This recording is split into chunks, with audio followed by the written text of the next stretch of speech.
Como señalaba el doctor Juan Daniel Alemán, a quien agradezco sus cariñosas palabras de presentación, soy un viejo amigo de la casa, he participado en otras ediciones de FIAP, en contextos evidentemente muy distintos, ¿no? Creo que el paréntesis que supuso la pandemia pues ha cambiado muchas cosas, pero en cualquier caso me congratulo de que hoy estemos reanudando una tradición, ¿no? Una tradición asentada en el buen hacer, en el abordaje de temas que son absolutamente fundamentales para la convivencia, en los que Fusades siempre ha jugado un liderazgo, ¿no? Y ha planteado aproximaciones que, fuera de su componente académico, de su componente de reflexión, pues evidentemente tienen un nivel de compromiso con la sociedad salvadoreña que me parece que es muy, muy importante, ¿no? Bueno, ni más ni menos tengo que plantearles asuntos, sobre todo para la reflexión, sobre un tema extremadamente complejo, ¿no? Cuando recibí la amable invitación para participar en el foro, bueno, este es el título que me pidieron y me hablaron de qué se trataba, de cómo de alguna manera deberíamos incorporar la reflexión en problemas de la participación electoral. Claro, los factores determinantes de la participación electoral serían un curso entero, ¿no? en una disciplina de ciencia política. Entonces, me van a permitir que haga primero una presentación que podríamos denominar canónica, la presentación de lo que sería el índice del curso, para, sobre todo, insistir en algunos puntos que pueden ilustrar lo que luego voy a decir, la parte, yo diría, más sustantiva, más, si se quiere, más original, y para abrir un escenario para preguntas, ¿no? Para que tengamos un debate, que creo que es lo importante en este tipo de foros. Esto no se trata de una conferencia magistral, de llegar, como decimos, sentar cátedra y marcharse, sino se trata de generar un diálogo, ¿no? Y generar, por consiguiente, inquietud en ustedes con la realidad. Puede ser con la realidad de su país, pero puede ser también con asuntos, si se quiere, más complejos. Como les digo, este sería el esquema de un curso, ¿no? Fíjense que el título es Factores determinantes de la participación electoral. Factores determinantes de la participación electoral. Es decir, que en terminología académica la participación electoral es la variable dependiente, es decir, es lo que queremos explicar, dicho de otra manera, ¿por qué la gente participa? Esa es la pregunta de investigación. Pero, ¿qué variables inciden en eso? Esas son las variables independientes. Bueno, pues todo esto son las variables independientes que aparecerían, ¿no?, para explicar la participación electoral. En primer lugar, cuando hablamos de participación, estamos hablando de participación electoral. O sea, no estamos hablando de otro tipo de participación, ¿no? Y la participación electoral tiene en sí misma unos elementos que están en su seno, por eso hablo de variables endógenas, ¿no?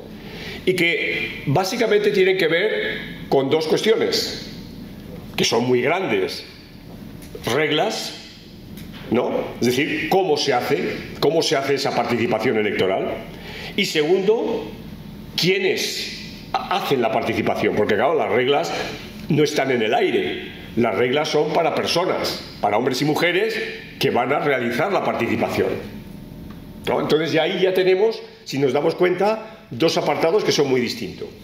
En el apartado de reglas, claro, también cuando hablamos de participación electoral, la pregunta es, bueno, ¿de qué tipo de elecciones?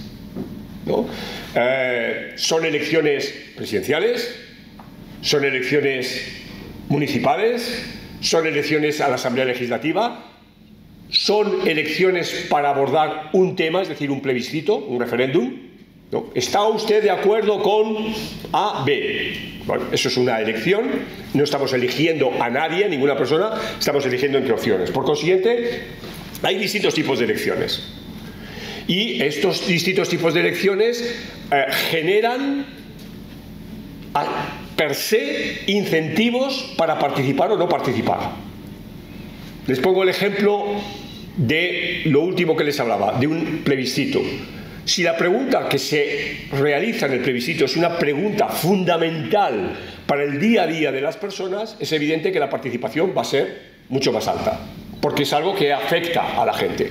Sin embargo, si la pregunta es una pregunta esotérica, una pregunta muy técnica, una pregunta que tiene que ver, ¿está usted de acuerdo con que se ponga un arancel a los productos que se derivan de la sosa cáustica? Pues la gente diría, pues entonces no voy a participar, ¿no? Entonces, los tipos de elecciones tienen que ver mucho, por consiguiente, con el tipo de participación electoral. Siempre se ha dicho, a veces se ha dicho, que las elecciones municipales, puesto que abordan temas que son del día a día de la gente, incita más a la participación, ¿no? Porque, bueno, conozco a las personas que son candidatas para la alcaldía, conozco qué problemas hay, qué soluciones quieren dar, mientras que unas elecciones que a lo mejor generales a veces son más distantes, o no. Pero ya digo que hay una correlación. La segunda cuestión es si el voto es obligatorio o no.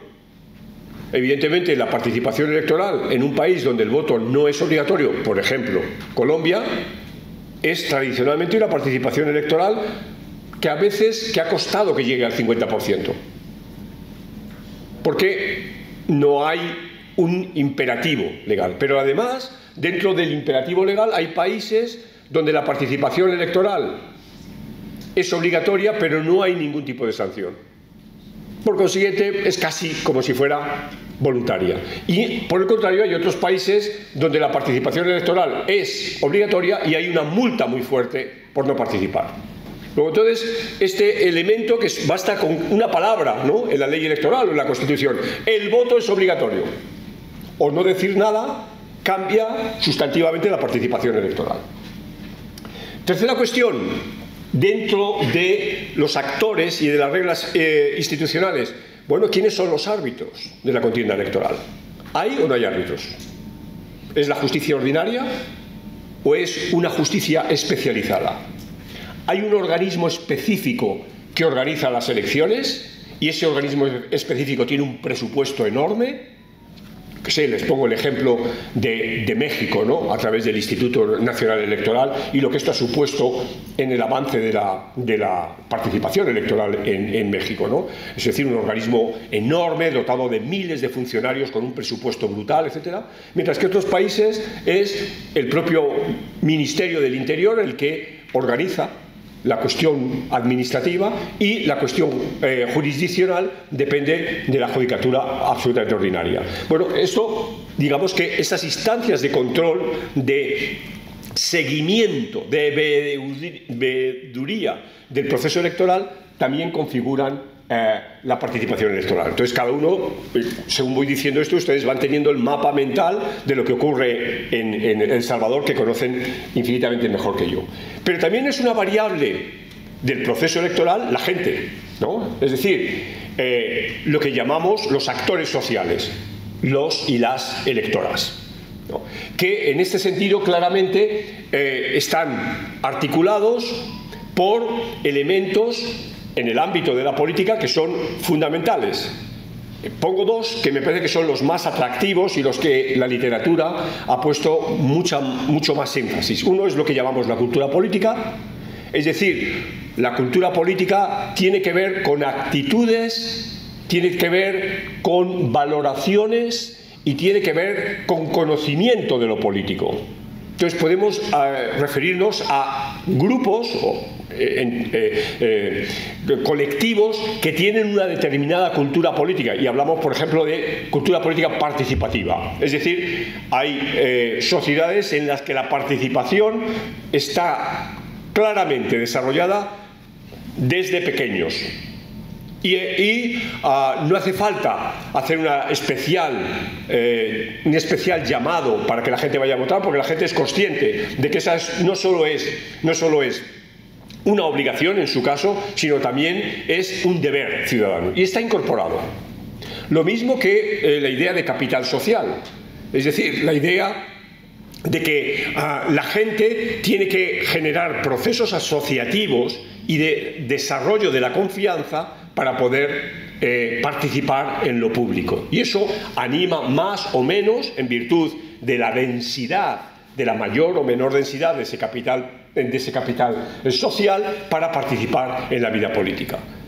Bueno, distintos estudios desde la perspectiva de las ciencias del comportamiento y demás enfocan esto, ¿no? Y tenemos una aproximación a los distintos países, pero también dentro de los países, a las distintas regiones, en función de estas dos ideas, ¿no? Y ya digo, tenemos un mapa de qué región va a tener una actitud mucho más proactiva, mucho más crítica o mucho más apática que el resto de las regiones del país. O entre los países podemos distinguir entre un país y el país vecino, ¿no? Porque el comportamiento de participación electoral en Costa Rica es distinto al de un país vecino como Panamá.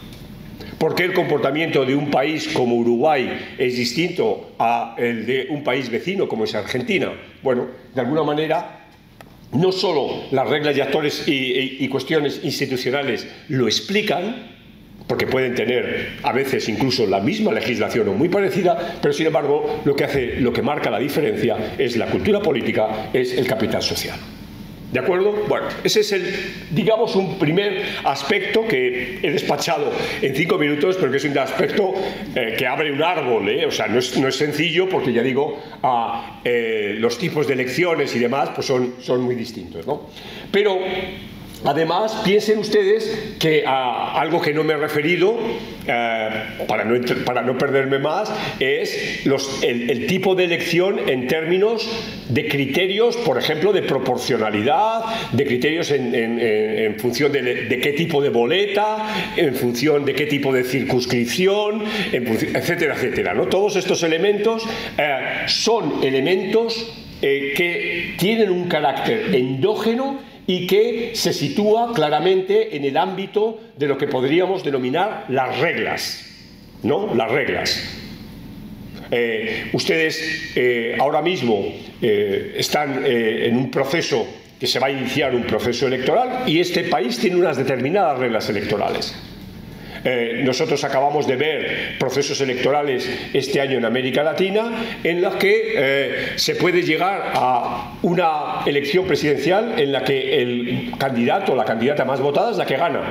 Sin embargo, en otros países esto conduce a una segunda vuelta para obtener una mayoría absoluta. Es decir, que la casuística en tema de reglas es muy grande.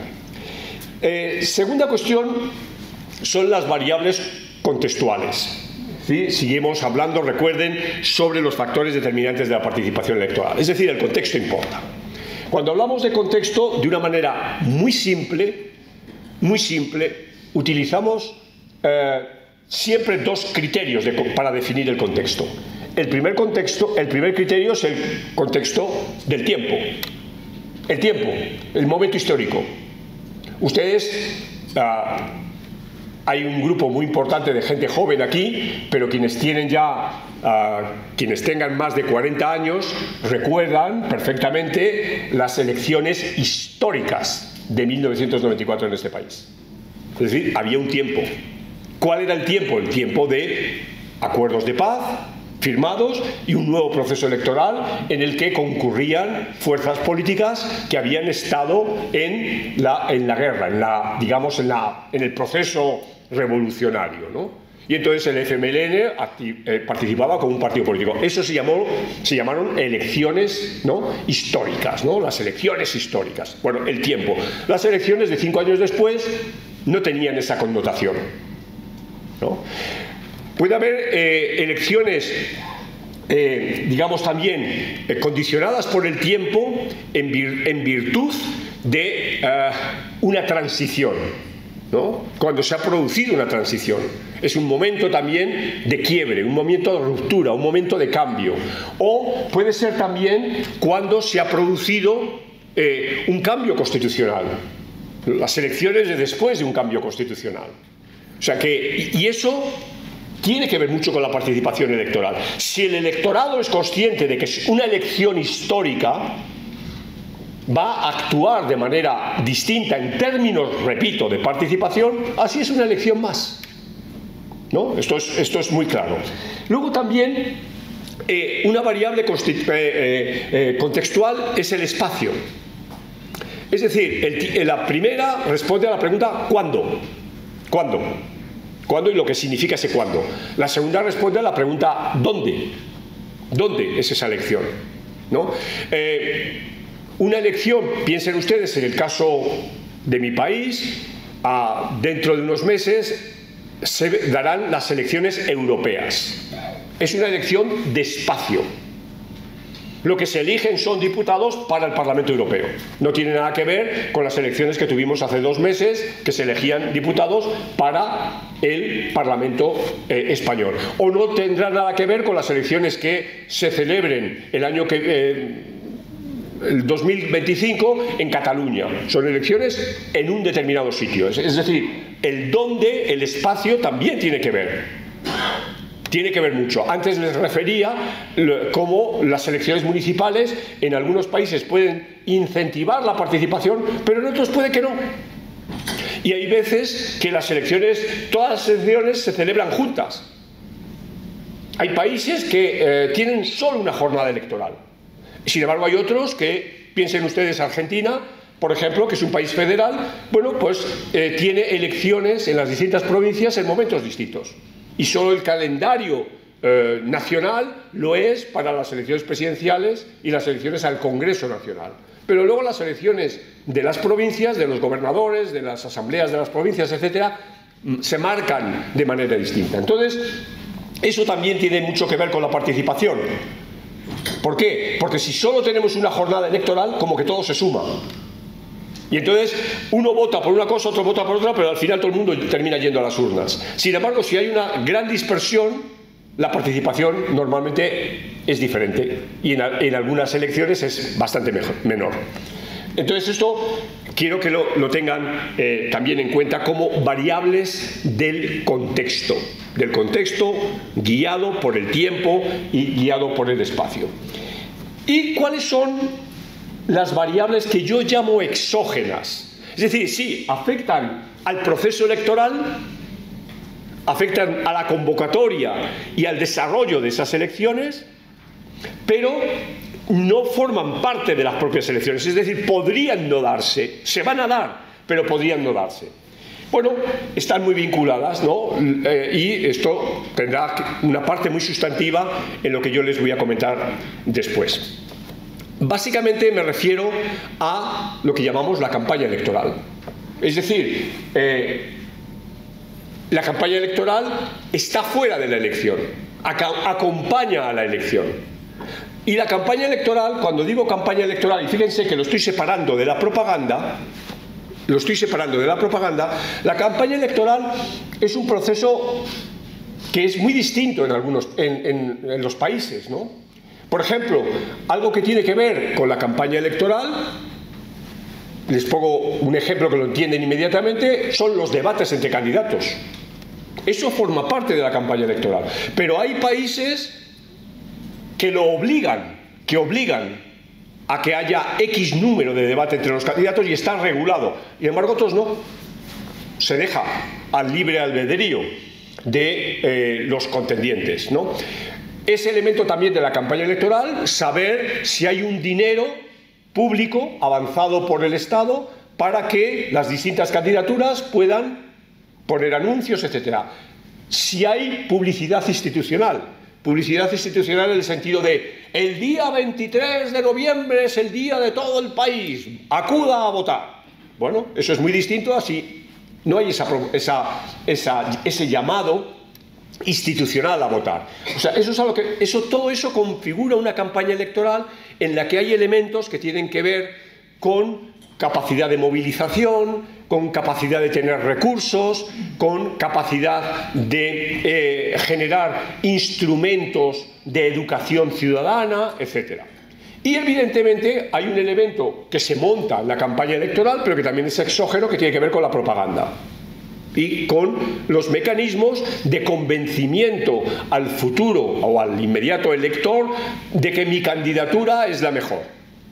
Por esto y por esto y por esto, y yo transmito esto a través de mecanismos de, digamos, de marketing, ¿no?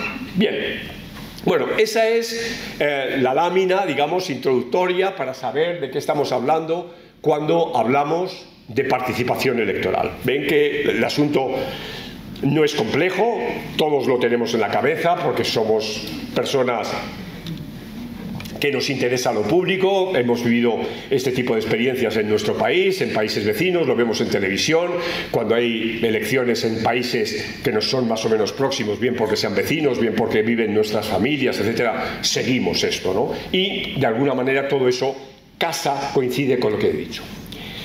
Fíjense, y me viene muy bien para ya ahora avanzar en la charla, fíjense, se ha celebrado esta semana la Asamblea General de Naciones Unidas.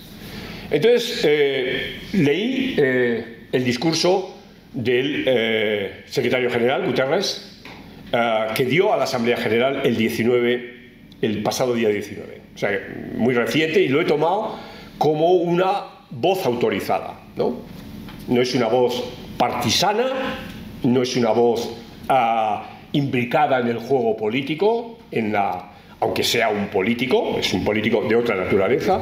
Entonces tomé el discurso, un discurso breve, que ustedes pueden encontrar muy fácilmente, y lo tomé para guiar el contenido precisamente de esta charla. O sea, me vino muy bien porque en estos 3 párrafos hay mucho de lo que quiero compartir con ustedes en los minutos que siguen, dicho lo que esta pequeña introducción que les he realizado. La primera cuestión, fíjense, dice: confrontamos una serie de amenazas existenciales desde la crisis del cambio climático a las tecnologías disruptivas, y se da en un tiempo de transición caótica. Yo creo que es una frase, fíjense, son 3 líneas y no se puede resumir mejor lo que está encima de la mesa. Pero si se dan cuenta, no vamos a hablar de cambio climático. En parte sí que vamos a hablar de la transición caótica en la que estamos inmersos, está inmersa la humanidad ahora mismo, pero sobre todo lo que me interesa es lo que está en negrita. Es decir, estamos en un escenario de tecnologías disruptivas. Es decir, si yo tuviera que poner entonces un subtítulo a esta charla, ya les estoy dando la pista. Estoy hablando de los factores determinantes de la participación electoral en el seno de las tecnologías disruptivas.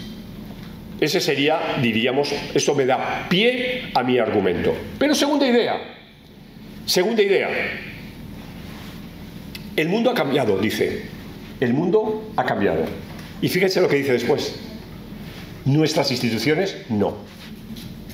Lo dice el secretario general de Naciones Unidas. Yo añadiría, si esto fuera una clase de ciencia política o tal, y nuestra ciencia política tampoco ha cambiado. Seguimos todavía pensando en patrones de antes de esto. Esto lo añadiría ya. Pero lo que me interesa es esto, ¿no? Nuestras instituciones no han cambiado. Si volvemos a la anterior, a la lámina anterior, yo les he hablado de que los factores determinantes de la participación electoral están vinculados con elementos institucionales, con reglas. Bueno, lo que nos está diciendo el secretario general es que esas reglas no han cambiado, a pesar de que todo ha cambiado. No. Anticipo algo si quieren para la discusión. Con este teléfono, ustedes ahora mismo pueden sacar un pasaje de avión a Nueva York. Si tienen fondos, claro, en su cuenta, ¿no? Con este teléfono ustedes hacen una conversación con gente, con sus familiares que estén en Australia o en Los Ángeles o en Madrid, donde sea. Sin embargo, con este teléfono ustedes no pueden votar. Eso supone pues claro, un problema de adaptación. O sea, ¿cómo yo puedo hacer muchas cosas de mi vida, algunas cosas que suponen algo enorme, y sin embargo una simple consulta para elegir a mi alcaldesa no lo puedo hacer? Ah, es que no sé qué, es que no sé cuánto. Bueno, es decir, ahí tenemos un cuello de botella.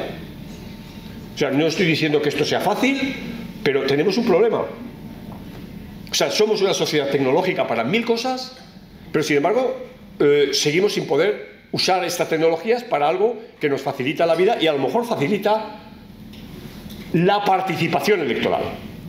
Bueno, eso es a lo que me incita esa segunda frase. Y tercera frase del señor Guterres: la democracia está amenazada.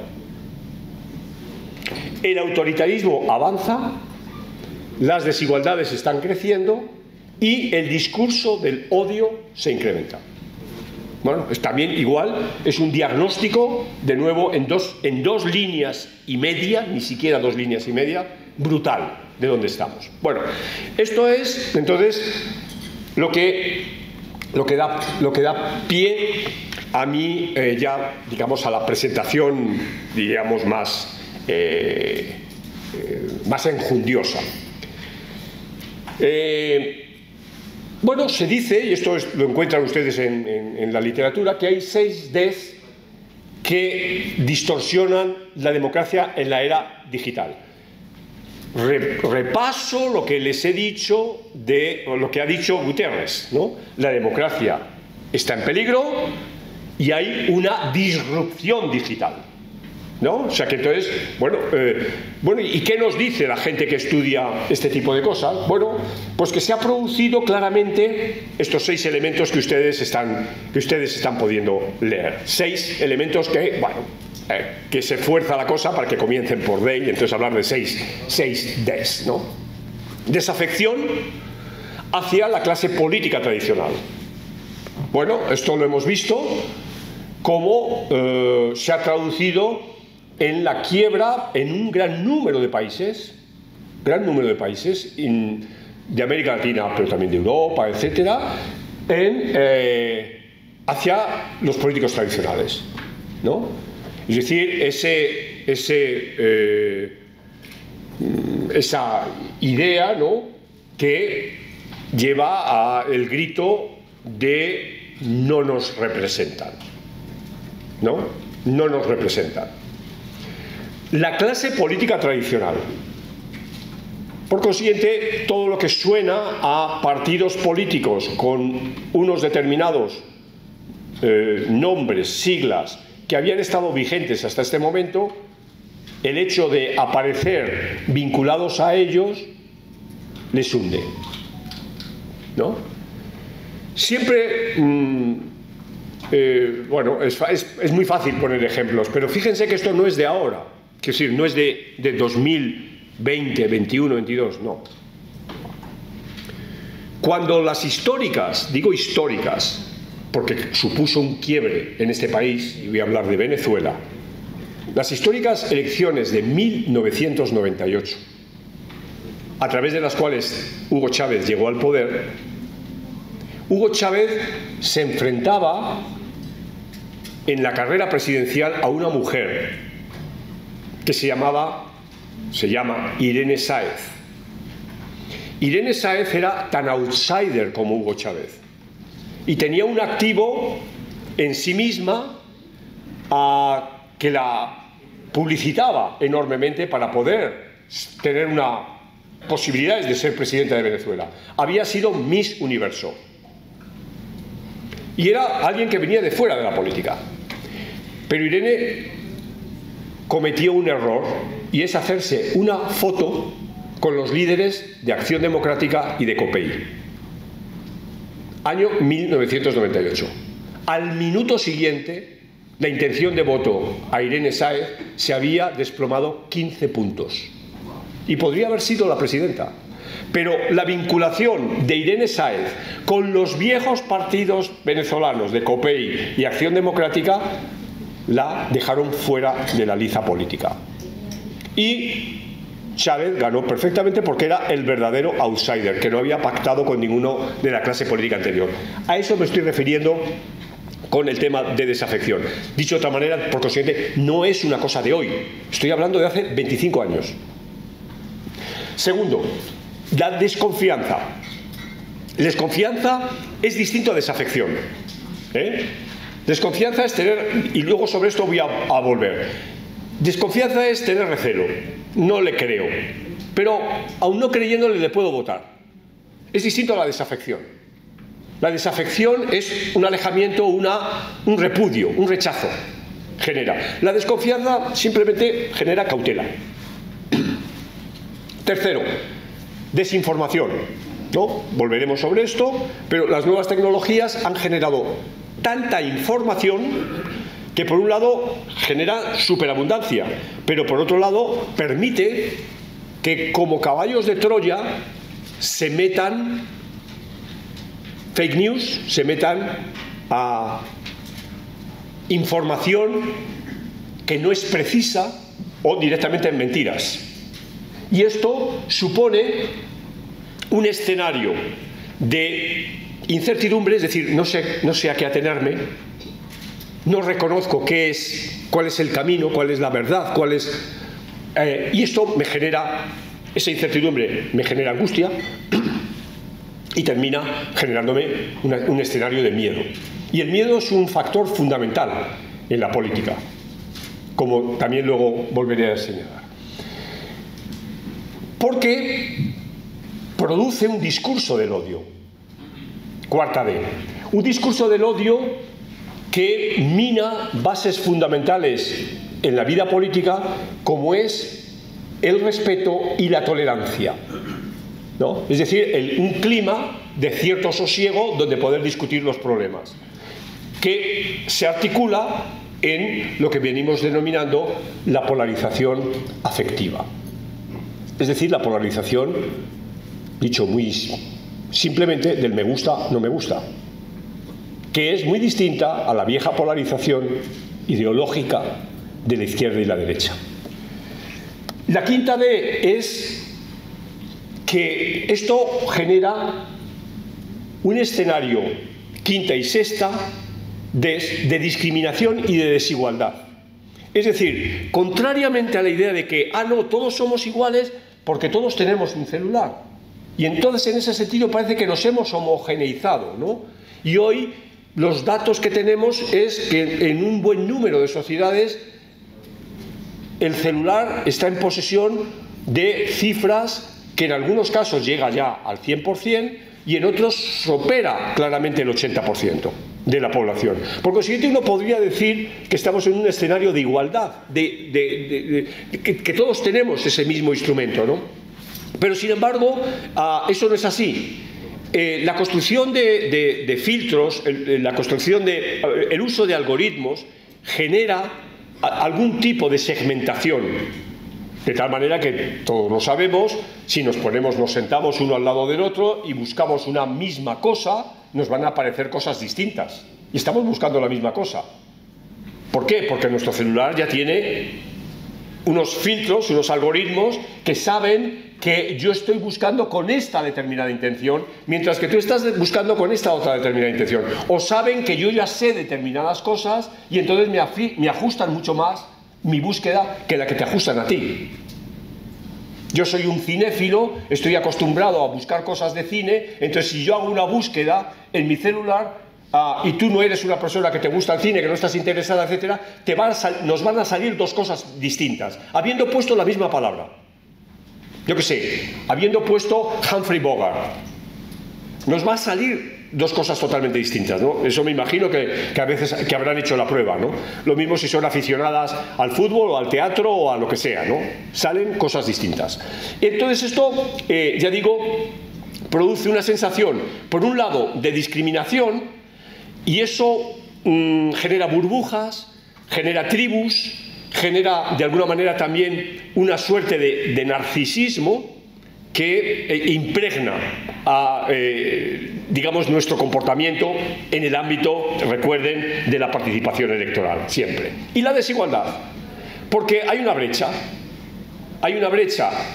en términos sociológicos, ¿no? Es decir, una brecha de clase, pero también hay una brecha en función de dónde vivo. El mundo rural es distinto del mundo urbano, y hay una brecha en el ámbito de género.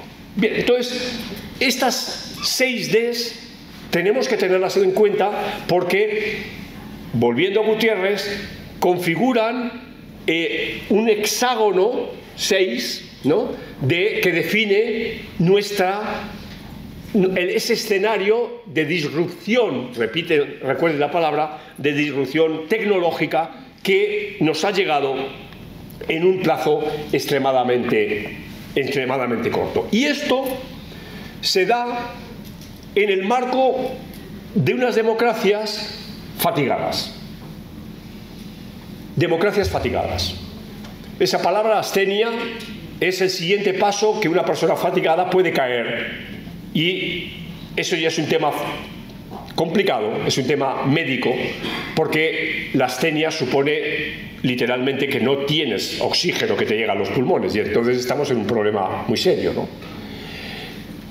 Las democracias fatigadas, y este es un concepto que puse en marcha hace 4 o 5 años, justo antes de la pandemia, y que sigue siendo todavía válido, se vincula mucho con, primero, una sociedad que está cansada, una sociedad que ha venido sufriendo, de acuerdo con trabajos, les cito dos autores que han llamado poderosamente mi atención.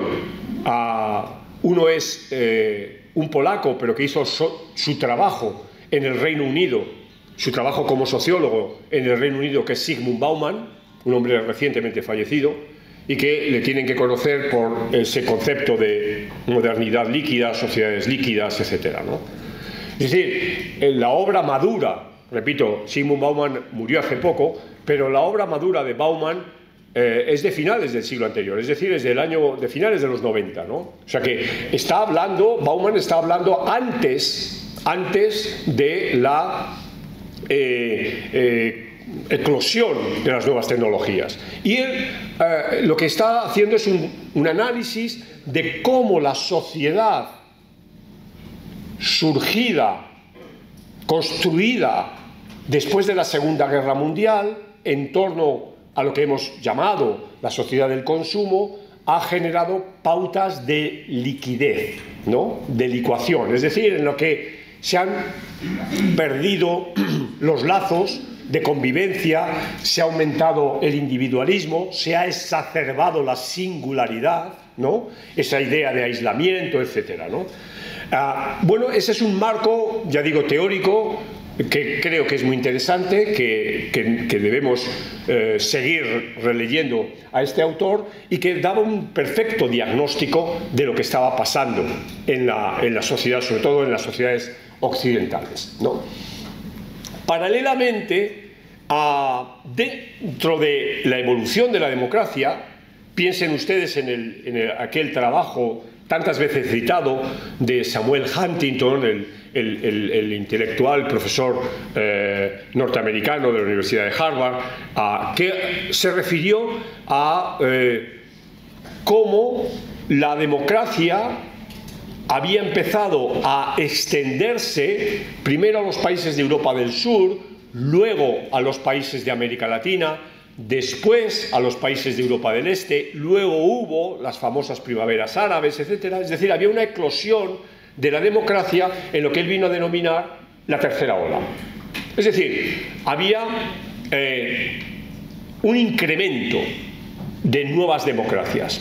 Bien, una breve nota a pie de página. Cuando hablamos de democracia, ¿de qué hablamos, no? porque es una palabra que utilizamos muy frecuentemente y a veces tenemos cierta confusión. Bueno, básicamente, y por diríamos, resumir la literatura al respecto, cuando hablamos de democracia estamos hablando de soberanía popular y de Estado de Derecho. Soberanía popular significa que todo el poder proviene del pueblo, ¿no? Si todo el poder proviene del pueblo significa, bueno, de alguna manera esto se traduce a que el poder tiene un sustrato, tiene un basamento originado en la gente. Y esto se hace a través de elecciones. Por consiguiente, la dimensión electoral tiene un papel muy importante, ¿no? Porque es la manera en la que se sustancia la soberanía popular. Pero he dicho que además de la soberanía popular está la división de poderes. La división de poderes supone de alguna manera un escenario en que, por un lado, los poderes se controlan, es decir, hay una idea de equilibrio, una idea de pesos y de contrapesos, pero también el Estado de Derecho supone las garantías individuales que tienen las personas. Bueno, eso, que es mucho, ¿no? Eso es la democracia. Eso tiene distintas dimensiones. También usando el término que he dicho antes, esto tiene distintas caras. Y dentro de las caras, una es la electoral. Hay más caras. De hecho, un proyecto de investigación que ahora es muy citado, el de la Universidad de Göteborg, en Suecia, que es el proyecto de variedades de la democracia. Fíjense el título, variedades de la democracia. Bueno, señala de que depende qué pregunta hagas a la democracia, hay cinco caras. Si antes hablaba de un hexágono, ahora hablo de un pentágono. Una es la cara electoral, pero otra es la cara igualitaria, y otra es la cara liberal, y otra es la cara participativa, y otra es la cara deliberativa. Es decir, la democracia tiene esas 5 caras. ¿Todo este rollo para qué es? Para decirles que de esas caras la que ha pesado es la electoral. Bueno, bien, eso casa con el título de nuestra ponencia, ¿no? Participación electoral. Pero lo que quiero decirles es que hay otras caras de la democracia. Y lo que quiero decirles es que en esa tercera ola, en lo que sobre todo se puso el acento ha sido la cara electoral. Y más o menos ha resultado. Si yo me ciño al ámbito de América Latina, si me ciño al ámbito de El Salvador, bueno, pues yo veo que desde esas elecciones históricas del año 94, cada 5 años, lo electoral ha funcionado razonablemente. Corríjanme si estoy equivocado, pero en ninguno de los procesos electorales que se han desarrollado en este país, desde 1994 hasta 2019, nunca hubo problema electoral. Siempre hay problemas, pero nunca hubo un serio problema electoral. Quien ganó fue aceptado por todas las fuerzas políticas. Entonces, pero lo digo en el ámbito de la presidencia, pero también en el ámbito de la asamblea. Sí, puede haber algunas reclamaciones, algún detalle, pero son pequeñas cuestiones, diríamos, del proceso. O sea, que funcionó. Sin embargo, otra cosa era cuando uno preguntaba a las otras variedades de la democracia. Dicho de otra manera, ¿hay realmente igualdad? ¿Hay realmente los derechos de los individuos y la división de poderes está respetada en el país? ¿Hay deliberación a la hora de tomar las decisiones? ¿Hay verdadera participación de la gente a través de otro tipo de mecanismos, presupuestos participativos, consejos comunales, etcétera, etcétera? Bueno, eso ya era otro cantar, ¿no? Entonces, eso funcionó. Además, funcionaba la participación electoral. Es decir, bueno, era una participación electoral, bueno, normalmente por encima del 60%, sostenida.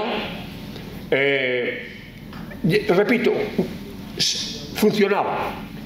Pero esto se vio, sobre todo a partir del año 2015, que había cierta crisis de representación. Y esto lo veíamos a través de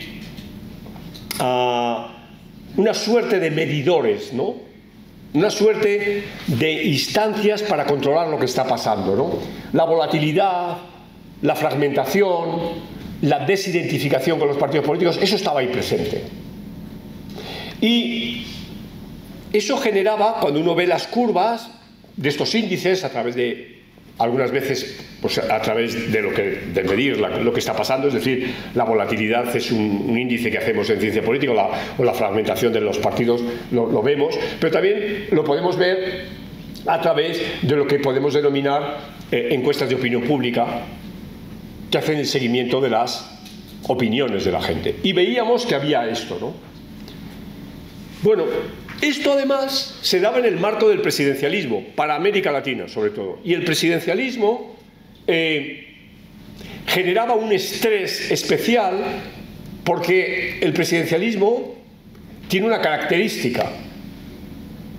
La característica es que el que gana se lo lleva todo. Nadie se acuerda quién es el que perdió las elecciones hace 4 años. Y ya no digamos hace 9.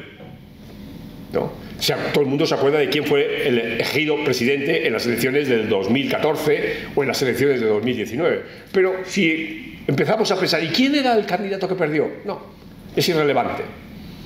Y además el presidencialismo, quien gana es un individuo. Es decir, no gana un partido, no gana un proyecto político, no gana un programa. Y esto tiene problemas. Tiene problemas muy serios porque personaliza o singulariza la política. Y esto se da entonces en este marco de disrupción, dice Gutiérrez, yo voy a decir implosión, de las tecnologías de la información y de la comunicación, que es algo que ha ocurrido en los 3 últimos lustros. Es decir, 2008 para acá, exactamente 3 lustros. Hemos tenido un crecimiento exponencial en el tiempo y en el espacio. Decía a la profesora Daniela en el desayuno que precisamente esta mañana leía que ChatGPT, un nombre que no habíamos oído hasta noviembre del año pasado, es decir, no hace ni un año, en mayo pasado tuvo 200 millones de consultas. 200 millones de consultas. ¿No? Es a propósito de lo exponencial. Es decir, algo que no sabíamos nada el año pasado, hoy 200 millones de consultas. Cualquier revista general, etcétera, que ustedes lean, no hay día, no sé, por ejemplo, yo sigo The Economist. The Economist todas las semanas tiene cosas sobre inteligencia artificial, sobre ChatGPT. Y es una revista, digamos, generalista, bueno, sí, un poco, digamos, sesgada hacia el ámbito más bien de las finanzas, de economía, pero es generalista, ¿no? Ese es un ejemplo, ¿no? Y cualquier periódico diario, El País, cualquier periódico diario que ustedes quieran ver, siempre hay algo de todo esto. Entonces, crecimiento exponencial. Segundo, antes me quedé solo en Bauman, otro autor que tuvo mucho éxito, sobre todo hace 10 años, luego un poco ha decaído, quizás se ha repetido un poco, pero que fue muy, muy fresco, muy original, coreano que vive en Alemania, Byung-Chul Han, ¿no? Nos habla de psicopolítica digital, nos habla del papel de la metáfora del enjambre, de una sociedad como enjambre y de una sociedad donde la soledad se va adueñando del comportamiento de muchos de sus individuos. En un marco de singularidad. Singularidad es una palabra también que ha aparecido. Piensen, en California tenemos una universidad, y la pueden buscar en internet, Singularity University, ¿no? Es decir, fíjense, ¿no? O sea, ha tomado una universidad el nombre, ¿no? de este concepto, que de alguna manera registra 4 cuestiones que tienen una importancia elevadísima en la vida cotidiana, que es el individualismo, por un lado, la idea de identidades múltiples, es decir, esta idea de que yo soy algo, ¿no? Muy con muchas caras, y que yo puedo en un determinado momento hacer sobresalir una cara frente a otra, y entonces yo puedo esas identidades múltiples yo lo que voy a intentar es buscar asonancia con otras personas en determinadas cosas y en otras no tal, frente a la vieja idea de que las identidades eran 3 o 4 grandes identidades. Que piensen ustedes que hoy están absolutamente en cuestión. Piensen la identidad sexual, la identidad laboral, ¿no? Esa idea del trabajo para toda la vida, la identidad religiosa, ¿no? La identidad, incluso la identidad nacional. Les he puesto 4 ejemplos que podríamos estar debatiendo todo el tiempo que ustedes quieran, pero que configuran ahora mismo un escenario de liquidez también. Y por último, estas 2 ideas de desigualdad y de anonimato, ¿no? Desigualdad, ya lo he planteado antes, en el sentido referido, y anonimato porque yo me escondo a través de un celular y puedo dar un nombre X, puedo llamarme 1, 2, 3, 4, 5, ¿no? Y ahora mismo incluso puedo cambiar mi imagen. O sea, es decir, hay una reflexividad que es impostada totalmente, ¿no? Bien, ya voy terminando.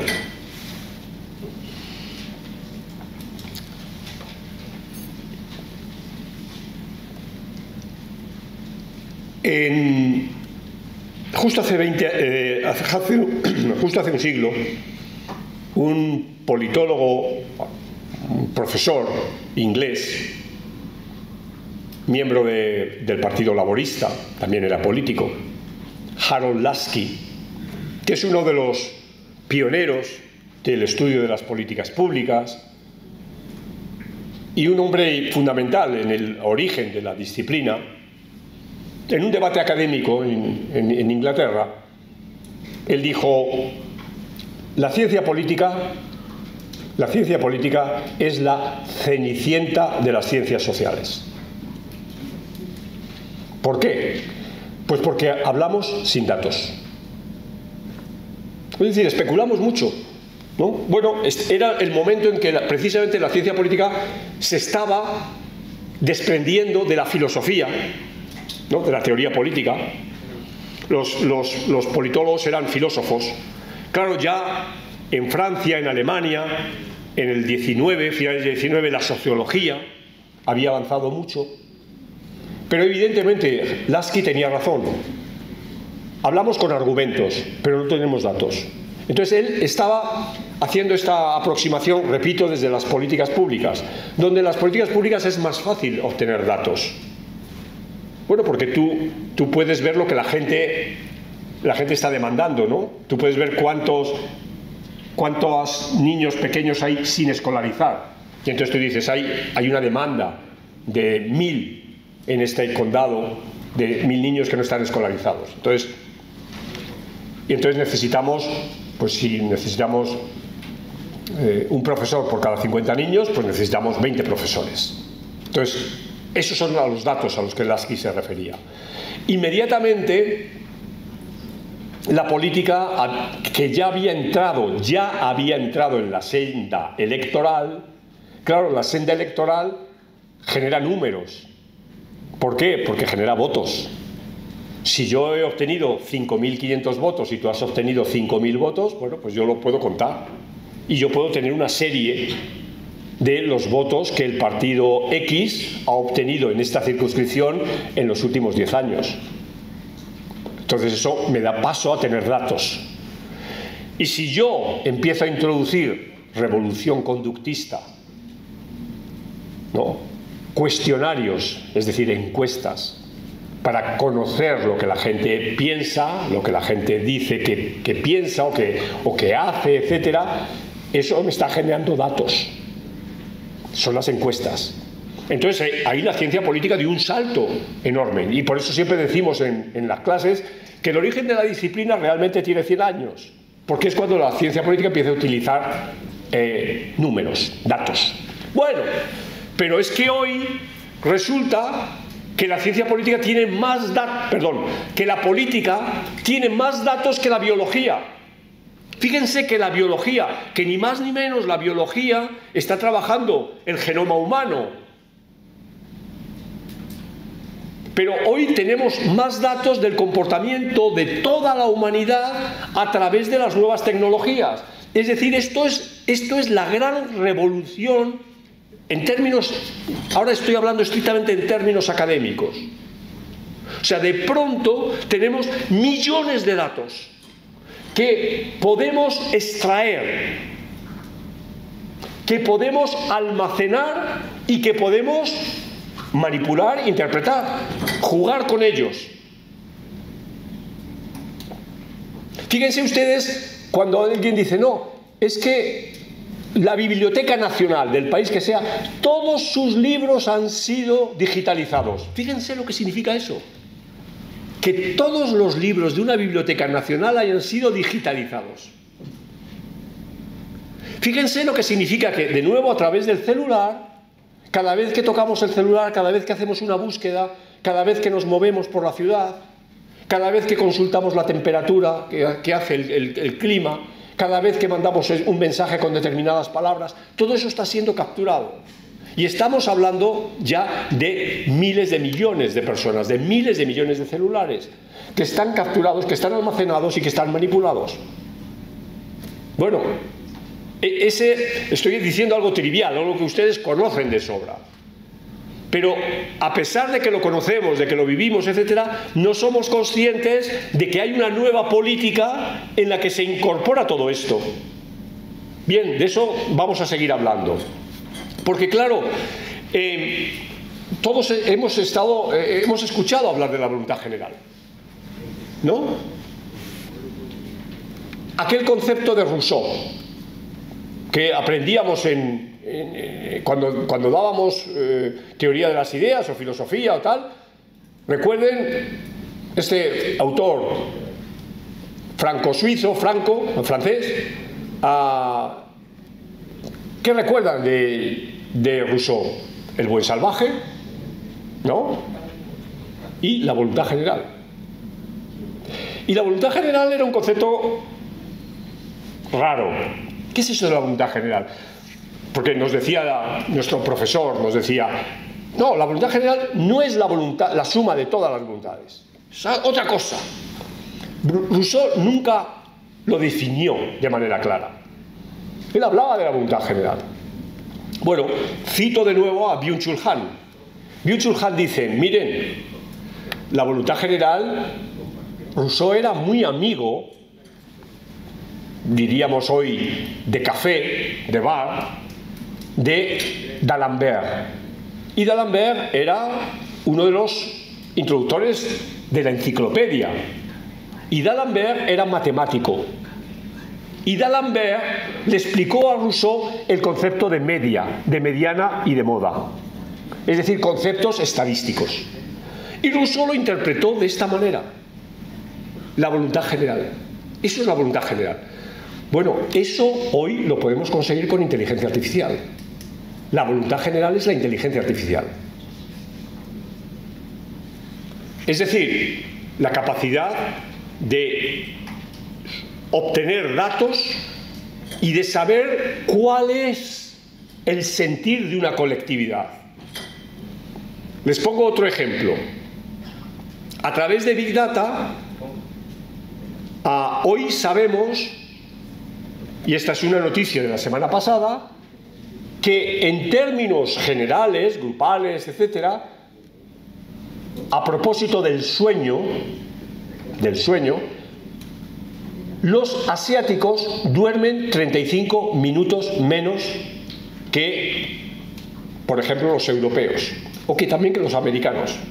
Las pautas del sueño entre europeos y americanos es muy parecida. Sin embargo, los asiáticos duermen 35 minutos menos. Estoy haciendo una broma. Esa es la voluntad general. La voluntad general, cuando uno habla del sueño en una determinada región, es esta. Y esto lo sabemos gracias a que lo primero que hacemos por la mañana es tocar el celular y lo último que hacemos por la noche es dejar el celular en la mesilla. Luego entonces tenemos un dato muy sofisticado de cuál es la hora promedio en la que la gente nos metemos en la cama y nos levantamos. Y gracias a eso sabemos que los asiáticos duermen 35 minutos menos. Eso tiene derivas. Una deriva es posiblemente una peor salud, pero otra deriva es un mayor rendimiento. Dicho de otra manera, es una mayor productividad. ¿De acuerdo?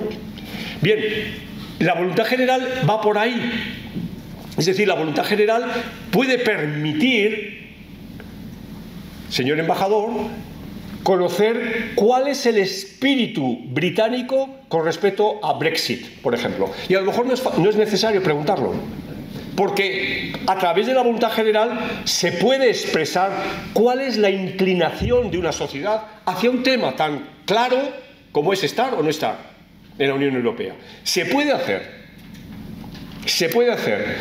Sé que estoy metiéndome en un terreno muy complejo, ¿no? Porque la política, la sensación, los sentimientos, es otra cosa. Pero entiéndanme en el sentido que lo estoy diciendo. La voluntad general puede abordar también un problema tan sensible como es el tema del aborto, ¿no? El derecho a la interrupción del embarazo, que es un tema que a la gente inmediatamente le pone nervioso, que hay mucha gente que no se atreve a decir lo que verdaderamente piensa, sea una opción o la otra. Sin embargo, la voluntad general, o sea, podemos llegar a tener la idea de qué es lo que quiere una sociedad en temas así muy profundos, muy importantes, a través de estos mecanismos. Seamos conscientes de esto que estoy planteando.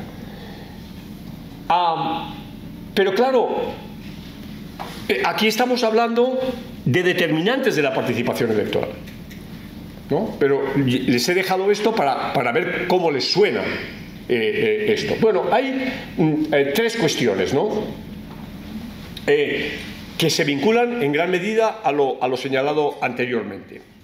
Primera cuestión. He dicho, Lasky, Cenicienta de las ciencias sociales, hoy tenemos millones de datos, pero claro, ese problema de millones de datos es el problema de desinformación, de incrementar el volumen de desinformación. Es decir, podemos tener datos duros que son verdad. Entiéndanme. El trayecto que yo hago todos los días cuando salgo de mi casa y voy al trabajo, o voy a la universidad, o voy al gimnasio, o voy a ver a mi madre, etcétera, eso es un dato duro. Por consiguiente, yo tengo la trazabilidad. No hay desinformación. Ustedes saben a qué me estoy refiriendo cuando hablo de desinformación. No me estoy refiriendo a eso. Por eso hay que distinguir qué tipo de datos. Claro, yo podría desinformar si digo no. Yo voy a ir a ver a mi madre, pero voy a dar una vuelta de 50 kilómetros para engañar al teléfono. Bueno, eso es absurdo, ¿no? Pero entiéndanme, claro, yo puedo hacer eso, pero evidentemente si yo construyo una red de gente que está trabajando día y noche o 12 en su jornada laboral, mandando mensajes que son falsos, pues evidentemente estoy generando también datos. Y claro, a priori uno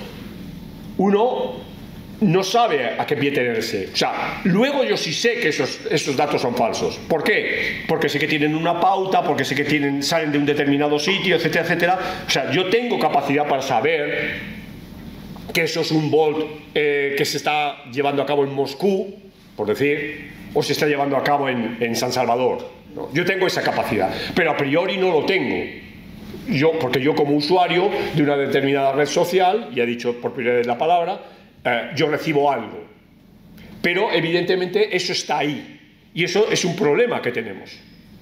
Es un problema como académicos, que tenemos que estudiar esto, pero como sociedad que podemos sufrir esto. Y que es un primer problema, la desinformación, por un enorme volumen. Segunda cuestión, lo que llamamos hiperrealismo y noticias falsas, que es distinto a la desinformación, ¿no?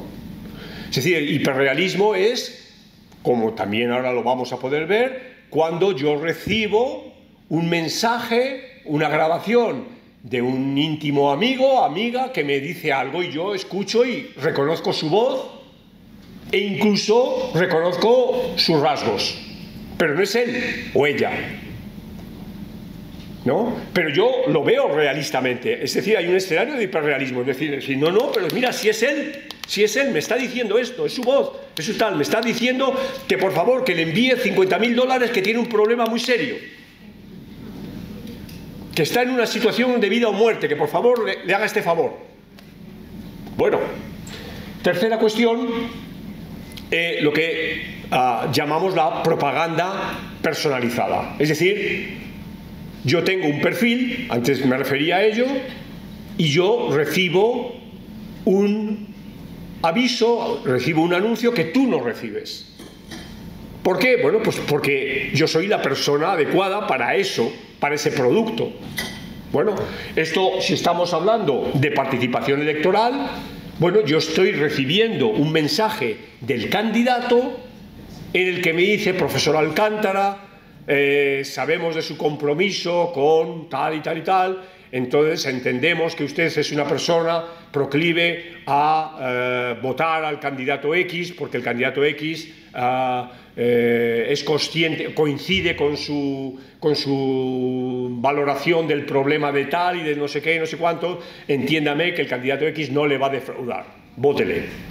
Y yo recibo eso y me quedo impresionado. Primero excita mi vanidad, digo: mira, me conoce, el candidato X me conoce, sabe que a mí me interesa esto, tal igual, y me pide el voto. Pues le voy a votar, me cae bien.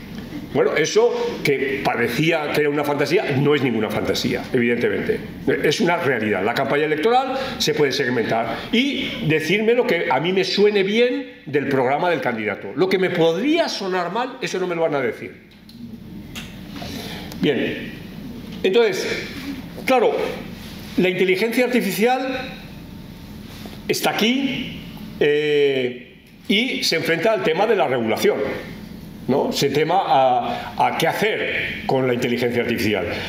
Esto es de cada día, ¿no? O sea, cada día vemos audiencias en el Congreso de Estados Unidos, vemos problemas en la Comisión Europea, regulaciones. O sea, esto es un tema que está a flor de piel, ¿no?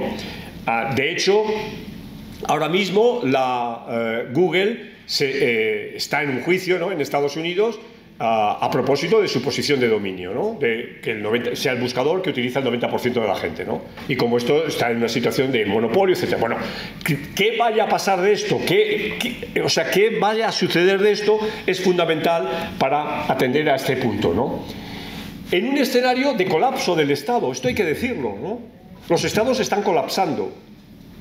Claro, también, esto es una vieja historia, la hemos dicho mucho tiempo, siempre el Estado está en peligro, pero el Estado actual está en un escenario de colapso fundamentalmente por dos razones.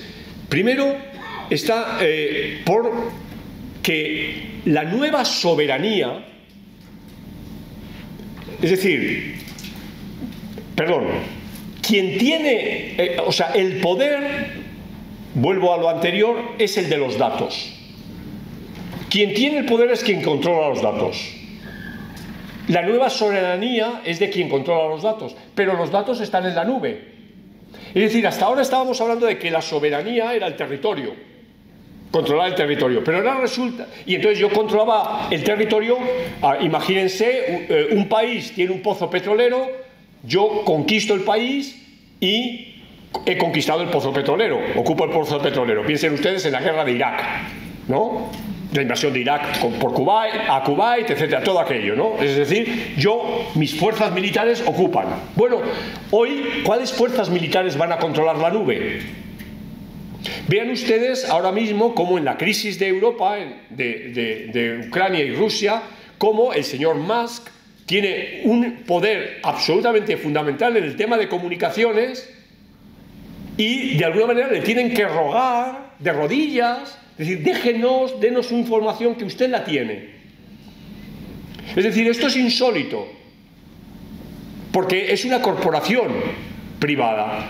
Y es una corporación privada que tiene unos visos de transnacionalidad al que los estados son muy impotentes de someter, de sujetar.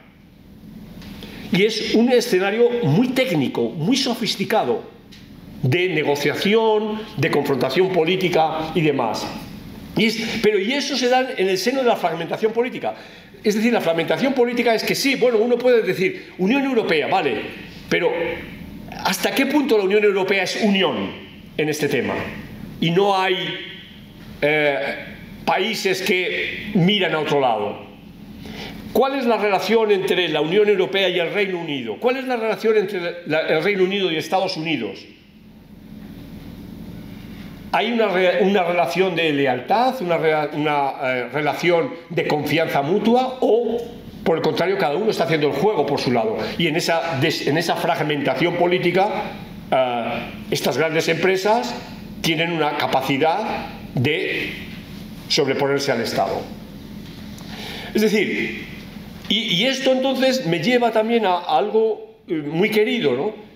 Y es que estamos en una nueva era donde los asesores, las personas que profesionalmente se han dedicado a esto, tienen un plus. De alguna manera, es el Maquiavelo del siglo XXI. No olvidemos que Maquiavelo era un consultor. Maquiavelo escribe su libro para el príncipe y le da consejos al príncipe y cobra. Por esos consejos cobra y de eso vive Maquiavelo. O sea que ya sé que tenemos idealizado teóricamente a Maquiavelo, pero Maquiavelo es esto, es un consultor. Bueno, los nuevos consultores, los nuevos Maquiavelos, tienen un papel absolutamente fundamental a la hora de diseñar la política y a la hora de consultar al nuevo príncipe. ¿De acuerdo? Bien, y ya creo que ya para ir terminando, es fundamental, ¿no?, para la ciencia política, y es Hobbes introduce en la política el efecto del miedo, ¿no? Y cómo el miedo, quien controla el miedo es el leviatán, es el Estado, ¿no? Pero claro, ahora estamos, y por eso hablo del Hobbes reinventado, porque estamos en un escenario de estética del miedo, de la banalidad, decía, del mal también, que se utiliza o que se potencia gracias a mecanismos de propaganda. Y ya con esto ya voy terminando. Es decir, la propaganda no es algo nuevo. O sea, esto es un tema viejo, la propaganda. O sea, y uno puede encontrar en la Grecia clásica pasajes o personajes que hacen propaganda y que hablan de la propaganda. Lo que va a cambiar son los mecanismos de la propaganda. Y si nosotros estamos hablando de factores determinantes de la participación electoral, recuerden, un factor determinante es la propaganda. Era uno de los exógenos, si ustedes recuerdan.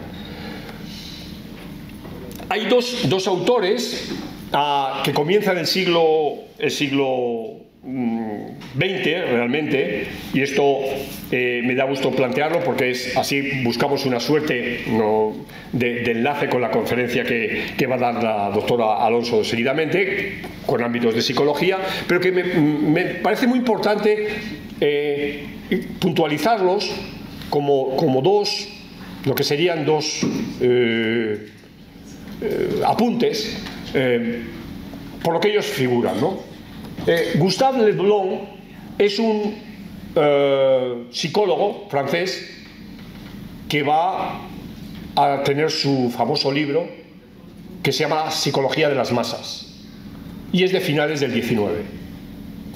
Me interesa subrayarle porque Le Blanc es un autor fundamental para entender el populismo. Y de hecho, muchos líderes populistas van a tener a este señor como autor de cabecera, ¿no?, de cómo la masa y tal. Pero sobre todo, por lo que a mí me interesa resucitarle, recordarle, es porque Le Bon está preocupado por un actor que de pronto ha aparecido y que es el que domina y va a dominar durante buena parte del siglo XX el ambiente social, pero también el ambiente económico, que son las masas. Las masas. Las masas empiezan a tener en la historia europea, pero también en la historia americana, su llegada, pues, evidentemente después de la guerra de independencia de Estados Unidos, pero sobre todo en la Revolución Francesa. Esa supuesta de largo, ¿no? La Revolución Francesa sabemos que tiene su impacto, pero inmediatamente se produce una contrarrevolución, es decir, pero las masas ya están ahí, ya han tomado una suerte de lo que podríamos denominar mayoría de edad. Y las masas van a ser fundamentales, pues, en todo lo que vamos a denominar el movimiento obrero, movimientos sociales, etcétera, que se van a ir dando durante todo el siglo XIX. De tal manera que realmente en 1890 las masas están ahí. Y esto va a dar, por ejemplo, pie al filósofo español Ortega y Gasset a escribir su libro La rebelión de las masas. O los politólogos van a empezar a hablar de partidos de masas. O sea, la palabra masa realmente tiene esa llegada, esa presencia. Y entonces ahí está en torno a este Le Bon. Pero sin embargo, veintitantos años después de Le Bon, 30 años después, Edouard Bernays, que es un pariente de Sigmund Freud, va también a dar un salto y va a anticipar lo que va a ser la continuación de las masas. Es el yo. Las masas, de las masas al yo. Entonces, si Bernays es el psicólogo de las masas, perdón, si Le Bon es el psicólogo de las masas, Bernays es el psicólogo del yo. Y esto me parece que es muy importante, ¿no? De lo primero, la psicología de las masas, vamos a tener sobrado conocimiento a través de Wilhelm Reich del fascismo y de lo que supone la mitificación de las masas en el fascismo y de alguna manera también, evidentemente, en el alter ego del fascismo, el comunismo. Y es el gran momento de auge que va a ser eso, los años 30, 40, el comunismo todavía va a extenderse en sus distintas además formas, el maoísmo, etcétera, años 50, 60. Pero de alguna manera esto se va a ir, Bauman, diluyendo por el consumo y algo absolutamente inherente al consumo, que es la publicidad, donde entonces ya el individuo es el consumidor. Bueno, entonces esta brevísima introducción es para plantearles cómo en la política la publicidad, en el ámbito subida a los medios de comunicación que están entrando como actores de una política donde la soberanía popular articula la misma a través de procesos electorales, y que primero va a ser la prensa escrita, luego va a ser la radio, va a ser paralelamente el cine, va a ser luego la televisión, va a tener una presencia absolutamente enorme. Claro, en un escenario en el que el Estado tiene el monopolio del poder, de la fuerza, pero también tiene el monopolio de la voz. Es decir, piensen ustedes cómo las grandes cadenas de radio, luego de televisión, tienen un componente público muy importante desde el principio. Pero el ejemplo, digamos, del libro es la BBC, ¿no? Como instrumento de esto que estoy planteando, ¿no? Como este instrumento de monopolio de la voz. Monopolio de la voz y monopolio de la imagen. Pero eso cambiará drásticamente con ese aumento del consumo, con ese aumento de una nueva sociedad que se está pergeñando después de los años 50. Y es en ese escenario donde entonces se produce una abertura, se produce, unos dirían, una liberalización del mercado y una clara pérdida del monopolio de la voz por parte de ese estado, de ese leviatán que la había tenido. Entonces estamos entrando en un escenario distinto. Bueno, es en ese escenario donde aparecen las redes sociales, aparece la inteligencia artificial. y por consiguiente se trastoca todo el juego. Esto se va haciendo de una manera muy lenta. Y cuando la primera vez que oímos decir algo son como la primera campaña electoral de Obama utilizó las redes sociales, o como en el plebiscito del Brexit, o el plebiscito colombiano, o el plebiscito inconstitucional catalán, van a aparecer las redes sociales. Y cómo una agencia como es Cambridge Analytica va a tener, por primera vez, va a ser señalada como un agente de estos que hablaba anteriores, externo, que tiene una incidencia fundamental en el proceso político, en el proceso electoral. Estoy contando algo que no es la historia, es nuestro día. Estoy hablando del año 2016, del año 2017. Bien, entonces, esto supone que un elemento que ha sido que era fundamental para la sociedad, pero también para la propia comunidad académica, como es la verdad, ¿no? Es decir, la verdad objetivable, la verdad perfectamente operacionalizada, etcétera, es cuestionada. Bien, este escenario es el escenario en el que estamos hoy. Y es el escenario en el que quiero dejarles a ustedes con muchas inquietudes. Como se dan cuenta, yo no tengo ningún tipo de respuesta a esta pregunta en el fondo, ¿no? Ya con esto termino, ¿no? ¿Dónde queda la participación electoral, ¿no? En este escenario? ¿Dónde queda? ¿No? La pregunta que sería la pregunta de esta conferencia, ¿no? Bueno, aquí hay 5 puntos que en sí mismo también tienen un fuerte componente de ánimo a ustedes para que piensen alguno de ellos, ¿no? O sea, lo primero es una evidencia, ¿no?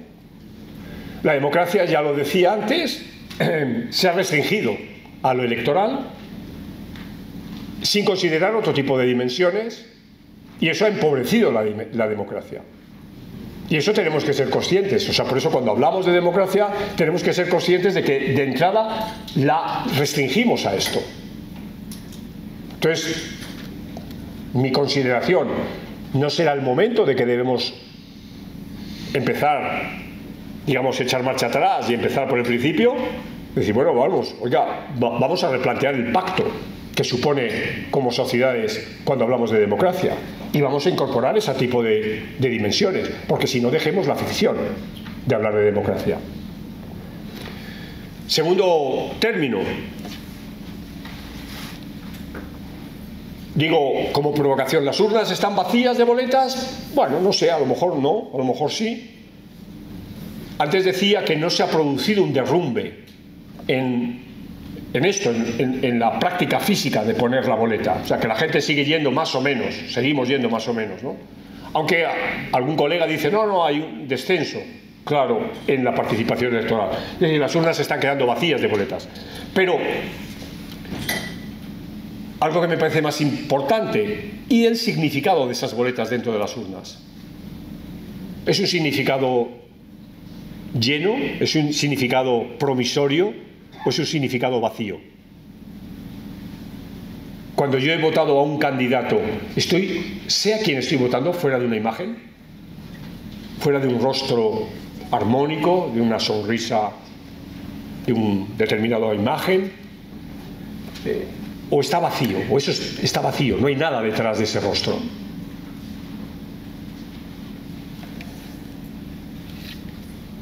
Les decía que se había producido en una de las Ds la desconfianza, decíamos en líderes, etc. Es decir, porque esto tiene que ver con un tema más, si se quiere, más profundo, más delicado, y que también afecta a otra idea que les planteaba al principio del capital social. Capital social tiene que ver con lazos de confianza, con relaciones de confianza. Relaciones de confianza con mis vecinos, con mis compañeros de trabajo, con mi familia, pero también con el municipio, con el policía, con el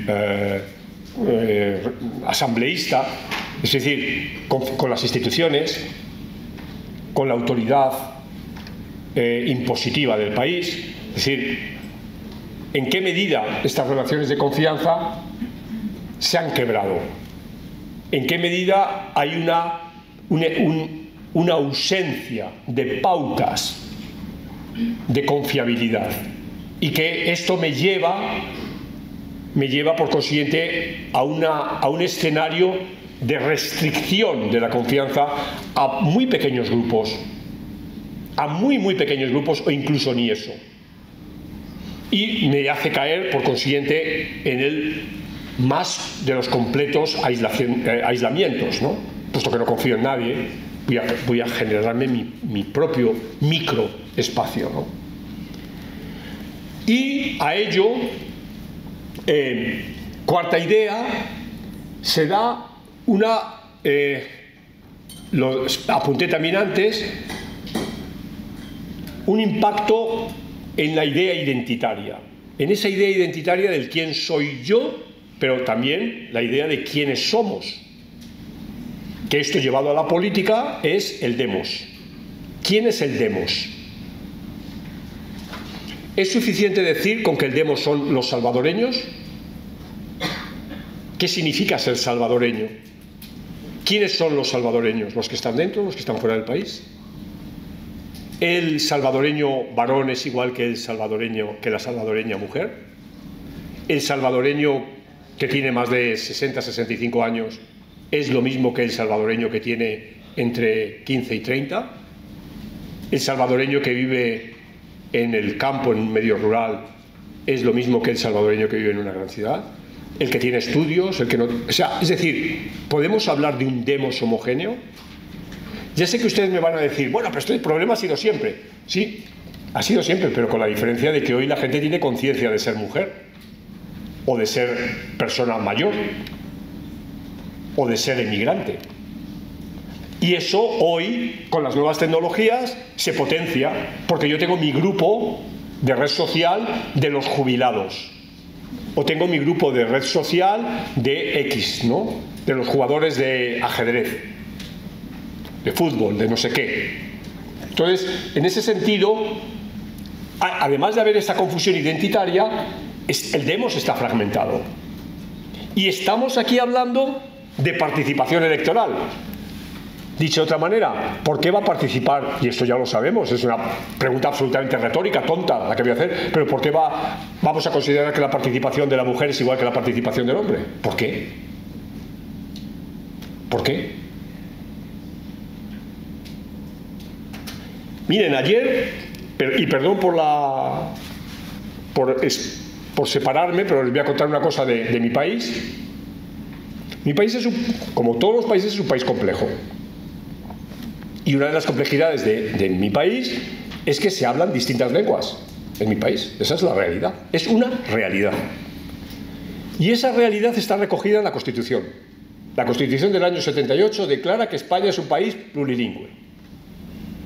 Bueno, pues por primera vez en la historia del país, el lunes pasado se utilizaron las lenguas en el Congreso de los Diputados, 45 años después. Es decir, cuando ya es una situación absolutamente normalizada. Yo creo que soy una persona normal de una determinada generación y entiendo que eso es normal. Bueno, pues el querido líder de la oposición, el señor Feijóo, ha dicho que lo que se dio en el Parlamento el lunes fue un karaoke. Un karaoke. Porque toda la gente estaba con ahí para escuchar. O sea, la manera de despreciar a 10 millones de catalanes que utilizan en su casa el español y el catalán, con sus hijos, con sus amigos, con sus amigas, con sus no sé qué, este señor trivializa eso diciendo que es un karaoke. Es decir, es no tener ni idea de que hay un demos fragmentado, de que eso es una realidad y que tú como político tienes que abordar esa realidad y que desde luego abordar esa realidad no es prohibirles que utilicen el catalán, porque es su lengua. Claro, Entonces, bueno, ese es el elemento que tiene que ver con la participación electoral, que es lo que nos preocupa. Porque si yo a ese señor y a esa señora le prohíbo hablar en catalán, pues lo que va a decir inmediatamente es: quiero ser independiente. Si tú no me reconoces en algo tan importante como es el uso de la lengua, yo me borro. ¿De acuerdo? Fíjense, digamos que es un tema que no es teoría, lo estamos viendo, ¿no? Lo podemos llevar al tema del famoso beso del imbécil del presidente de la Federación de Fútbol, ¿no? A la jugadora, ¿no? Digamos que se ha movido en todas las fronteras, que todo el mundo habla del famoso beso. Y todo parece que es normal, que se puede agarrar la cabeza de una señora y darle un beso en los labios, ¿no? Bueno, eso es a lo que me refiero con el demos fragmentado. Bien, y finalmente, claro, la apropiación de la voluntad general por parte de un propósito particular. Es decir, que una determinada fuerza política, en este caso, puesto que estamos hablando de participación electoral, se apropie de la voluntad general a través de mecanismos tecnológicos. Es decir, hoy, antes decíamos, quien tiene a los militares tiene al poder, ¿no? Sí, hay que tener a los militares de nuestro lado, porque los militares son los que nos pueden dar un golpe. Esa es la historia. Hoy no, los militares son irrelevantes, pero no es relevante controlar la información, controlar las nuevas tecnologías, y eso es a lo que tenemos que prestar atención si queremos saber algo de participación electoral. Muchas gracias.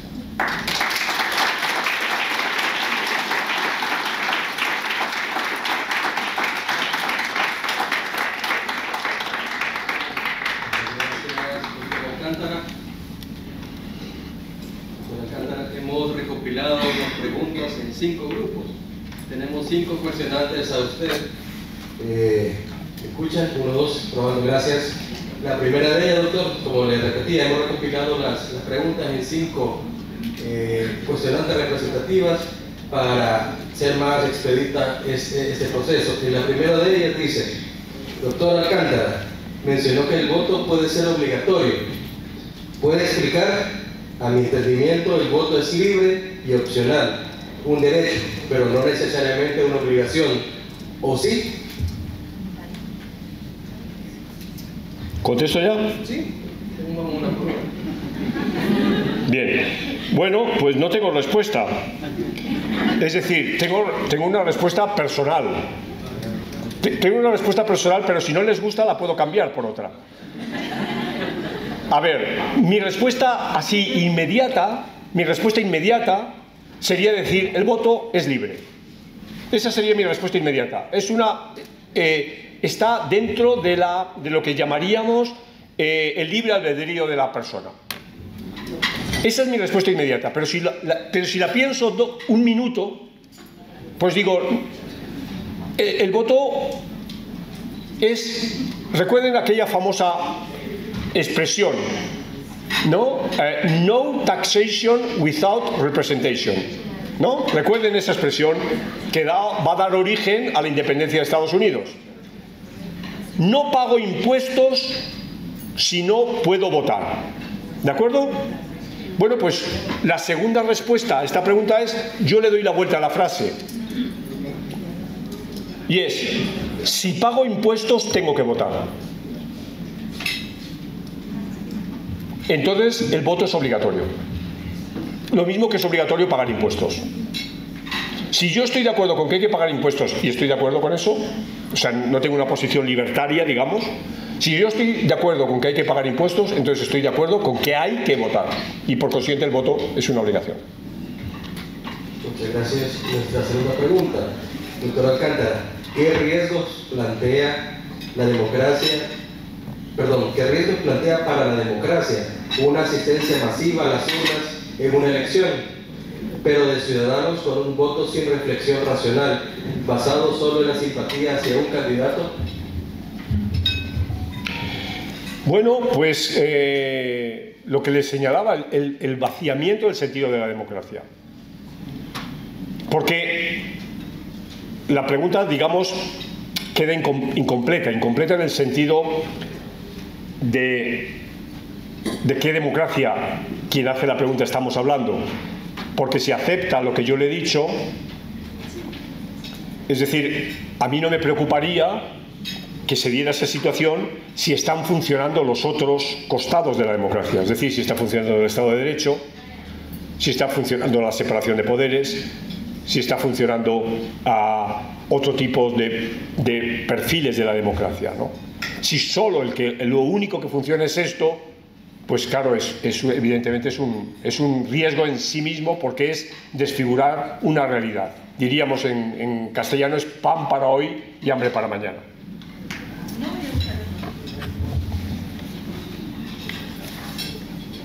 Muchas gracias. Nuestra tercera pregunta, doctor Alcántara, desde su experiencia, ¿cuáles son los aspectos del capital social que tienen más relevancia a la hora de explicar la participación electoral? La confianza, sin duda. Sin duda. O sea, capital social significa capacidad de establecer, mediante lazos de confianza, tejido. Pero es la confianza la que genera el tejido.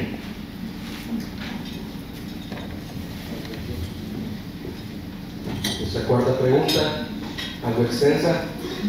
¿Qué hacemos para aumentar la participación de los jóvenes en procesos electorales?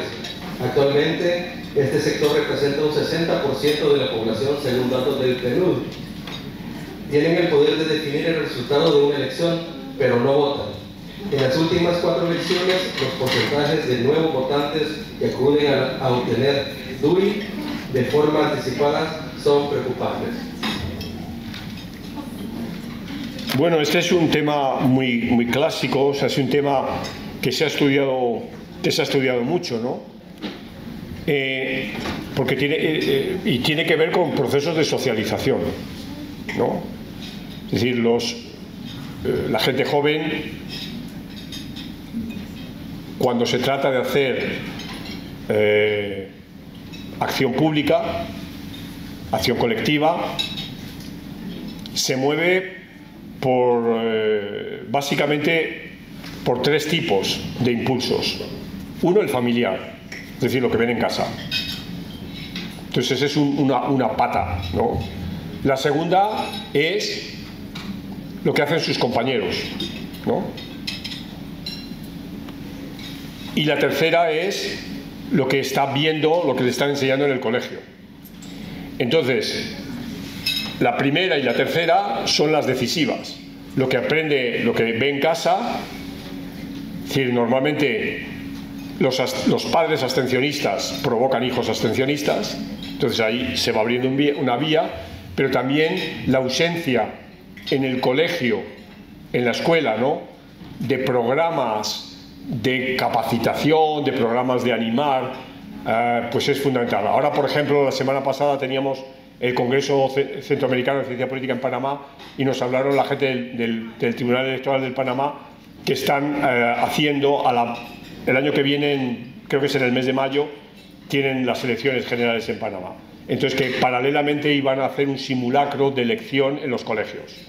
Bueno, pues eso, por ejemplo, es muy importante, porque si ese estudiantado de 14, 15 años, 13, 16, que en las próximas elecciones de dentro de 5 años ya tendrán mayoría de edad, si se han ejercitado en lo que es el procedimiento y tal, pues es evidente que se puede contribuir a romper esto, ¿no?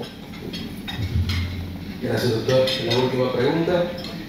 ¿Cómo las sociedades podemos pensar en incorporar mecanismos tecnológicos en el ejercicio del voto cuando la institución aparente,